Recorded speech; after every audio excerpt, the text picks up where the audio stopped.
Does anyone have any questions before we finish? No. How do you develop mindfulness while you're working? Your main aim is to cut off the mental proliferation that's always taking place, that kind of mental distraction that takes us away from the present moment. So if you're doing a job of work, any kind of task, your aim is to develop mindfulness on that task, that job of work. Place your attention on that job of work. Keep your thoughts and your focus of your awareness with that job of work. Anytime you notice your mind drifting off into daydreams or any kind of distraction where you want to bring it back to the present moment and focus on that work.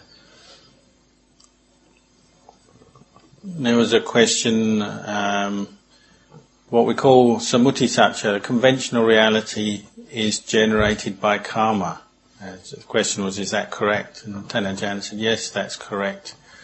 Say the most obvious conventional reality or conventional truth or apparent truth is this body that we have. Everybody has a body. That's generated by karma from the past, that we're born into this world and we grow up. That's all karma affecting us and creating this body, and we use this body. It's all generated by karma, and that's the same for any realm of existence, whether it's a human realm, a heaven realm, Brahma realm, or hell realm, or animal realm. All of these different realms, the beings in each realm, their whole life experience and having a body and a mind, that's generated by karma.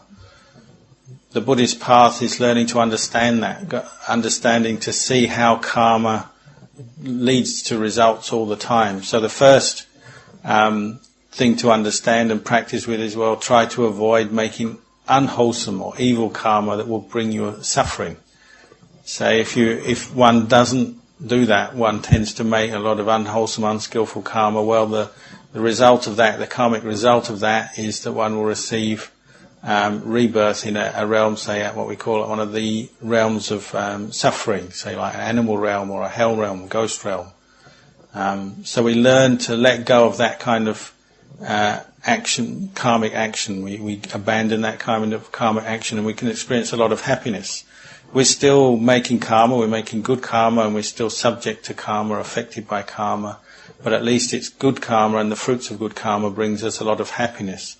But one still carries on practicing, developing one's mindfulness, one's insight, aiming to reach the point where one can completely free oneself from all karma, which is the Buddhist path leading right to Nibbana, beyond this whole cycle of birth and death, and beyond the conventional reality of having a body and a mind and living as a being in different realms of experience. We're aiming to get completely beyond that. There's a question about, it's quite fashionable for people these days to go to see certain teachers or certain places where they practice what we call annulling karma, or cutting off old karma, getting rid of old karma. Does that have any value, was the question. And Ajahn is saying, well, it has some value. It's a technique. Maybe one does a certain ceremony or ritual with the feeling, well, this is ending some old karma that I've done in the past, bad karma, so I'll be free from this suffering. In truth, one can't do that, because karma follows us wherever we go. We have to experience the results of the karma we've made. All our actions in the past, they're all going to give their fruit. But if one does some kind of special ceremony or ritual, the reason people do it is because they generally feel better for it. It helps them to feel a bit better, and it maybe helps them change their mood. Maybe they've had a lot of problems and suffering and they're a bit depressed or negative.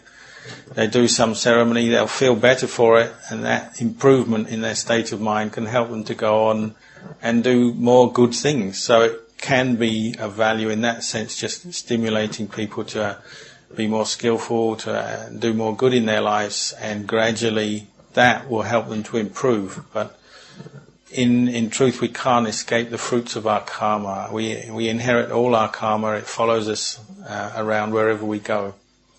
So we should also remember that.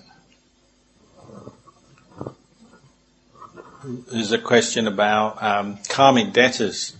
Having made karma in the world, we tend to have this saying that we have our karmic debtors. That's beings maybe we know about, maybe we don't know about, who you might say are seeking payback, revenge, or seeking to harm us because we've harmed them in the past. And so we have this practice of sharing the merits of the good that we do in our practice, in our lives, with our karmic debtors, in the hope that any beings who are unhappy with us, angry with us, well, that will placate them, make them feel more happy, more peaceful, and then they will stop seeking to harm us.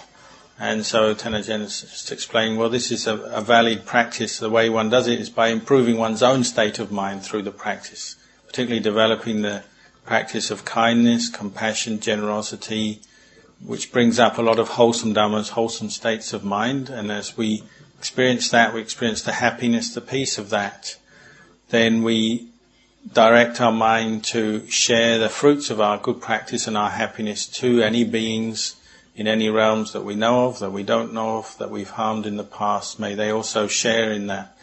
And this might have an effect, helps our mind improve for sure, and then subtly it might be that it can help them to forgive us, and so that any old karmic debts may be finished, and we have less obstacles, less causes of suffering in our lives. In the teaching of achieving emptiness and letting all conventions go, the things that are conventions in the Dharma sense, like Dhamma talks, things like this, do we have to let these go as well? We develop our practice in stages, say from the coarse to the refined. So although we are attached to conventional reality from the beginning, the Dhamma is mixed in there, and we have some understanding of Dhamma within that. But as we practice, that understanding becomes more refined. Our awareness, our insight, our knowledge and understanding becomes more refined, and gradually it takes us out of any delusions about the conventional reality. But they come together to start with. Right from the beginning, the Dhamma is with conventional reality. They're both together.